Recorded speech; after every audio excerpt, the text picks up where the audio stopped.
Hey friends, I'm Jeff, and welcome back to the workshop. In front of me here, we've got ourselves a record number 5.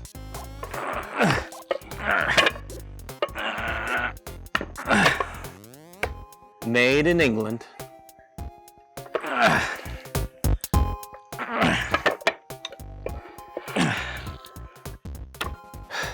Bench Vise. And this is my first vintage tool purchase here in Costa Rica. And let me just tell you, vintage tools are hard to find, harder to find here in Costa Rica. And boy, this was a find. I drove 3 hours one way up to just outside of the capital, San Jose. I bought it from a family that lives just outside the city. I got to meet all 6 of the family members, and then I got to meet all 6 of their dogs as well. We had some coffee. I spoke some bad Spanish.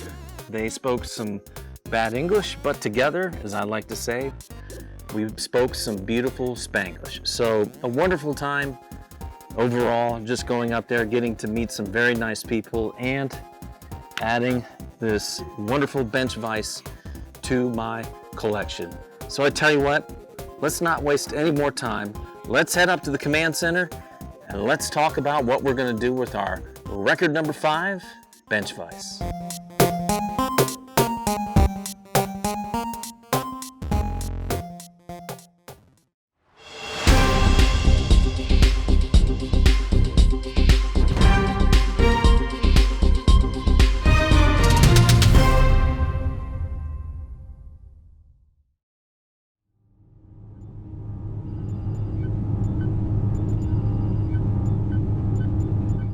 Hey everybody, welcome up to the command center. Thanks for joining me up here. Let's go ahead, let's fire up the command center mainframe and let's talk about our record number 5 vise. Okay, as we take a look at the first side here, you know the vise is looking really good. No visible defects or anything in it. So let's turn around, look at the back there, the slide on the movable jaw there. That's looking pretty good as well. We take a look at the other side of the vise, and once again, looking good. No real visible damage yet, which is really quite nice. Now, if we take a look at the back of the screw here, we can see where the handle goes into the main screw. Once again, looking good. And folks, look at this. When was the last time you saw a straight handle on a vintage vise? The answer is never. Now, it's not all perfect. If we go and look at the jaws up here, we can see that someone has taken a saw or something to the top, so we will have to be addressing that and figure out what our plan is. The other side looks okay. We'll just call it battle scars. But now, as anyone knows, the real test of anything is how well it opens and closes. And look at this. Look at this vise. Oh yeah. One finger open right there, opening so nicely. Look at that. Very nice. Now, let's go back the other way. Of course, my hand's going to keep slipping off here, but it also closes nice and smooth. All right.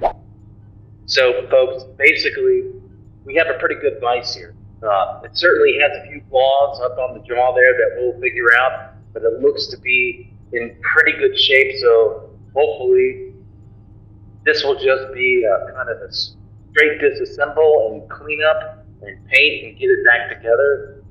Just put it in the workshop and have it ready to go. All right, let's talk more shop.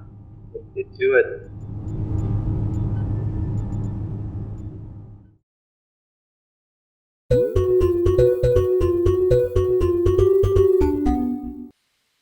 Hey friends, it's Jeff up in the editing room. And as I was editing this episode, I realized that our cat Georgie made a surprise appearance at one point.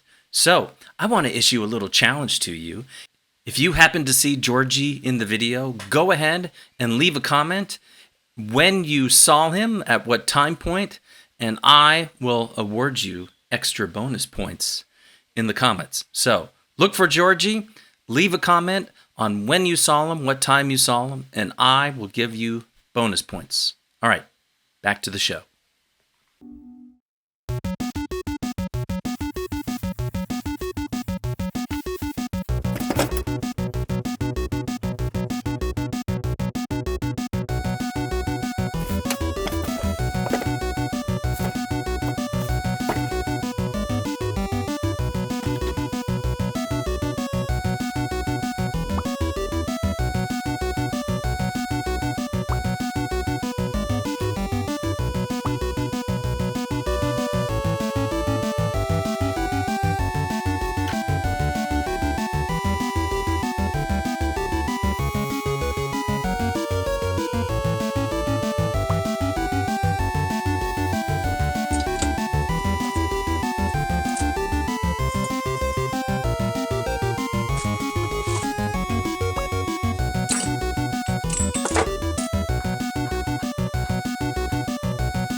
All right, folks, welcome back up to the command center. Wow. I think as you saw, that disassembly was a little bit of a challenge, and really the first part of that challenge, as we saw, is that there was just a lot of grease packed into that vise. So it was hiding a lot of stuff in there. So this record vise is probably the first sort of professional level vise that I've taken apart. I've usually only just taken apart and restored what I would say is the weekend warrior sort of types of vices. So, we had a lot of pins to remove, and that grease was hiding everything. So once I got some initial grease cleared out, we were able to remove the pin that held in the spring, which would hold in place the vise screw itself, and that came out pretty easy once I got that removed. And then I also had to remove a pin to get the vise nut out of it as well. Once we got that, the vise nut came right out, and then we were able to fully disassemble the vise. And then it came to removing the jaws, and the screws were just frozen in there. And as you saw, it was a bit of battle of heat, impact wrenches, screwdrivers, 50-50, WD-40, all of the usual stuff. We finally just had to drill it out and use some screw extractors, and then you saw that I just levered that jaw right out of there. Anyways, now that that's done, we still have a lot of grease to clean up in that vise, both on the inside of the vise and on the outside of the vise. So let's get back down to the shop and let's get to doing some cleaning.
right, folks, we've got all the grease off of the vise. That was a lot of grief. That was a lot of grease. That last section doesn't even really recap how long I had to scrub that vise to get all the grease and stuff off of it. But we're done with that. We're letting it go. Oh my God. Okay, let it go. Just let it go. It's fine. It was a lot of grease. It's fine. And it's time to move on to removing the rust. So that's what we're going to do. We're going to stick it in some vinegar, and then we'll also take it to the mechanical wire wheel, and then we'll also use our drill with some wire wheels on it as well to do what we need to do. So once again, let's get back down in that shop, and let's get to removing some rust.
Okay, friends, I think we're going to call this the end of part one for our record vise here. We have got it all apart, and we have got, oh my God, I hope we have all of the grease removed from this thing. So much grease. But in the next episode, we will do some of the repair work that we have on the vise, and we'll begin all of the preparation for painting and actually doing the painting and everything. But man, this vise is coming along. It's presented us with some challenges, and you know what? That's just how it is. All right, folks, as we close out this episode, I just want to remind you, hey, do you have any unused tools in your workshop? I think if we look around, we might be able to find some. So if you do have any unused tools in your shop, I encourage you to donate your tools to a local charity of your choosing, because a good tool is more than just a tool. A good tool is an opportunity, and everyone deserves a good tool. Thanks for watching. We'll see you on part 2.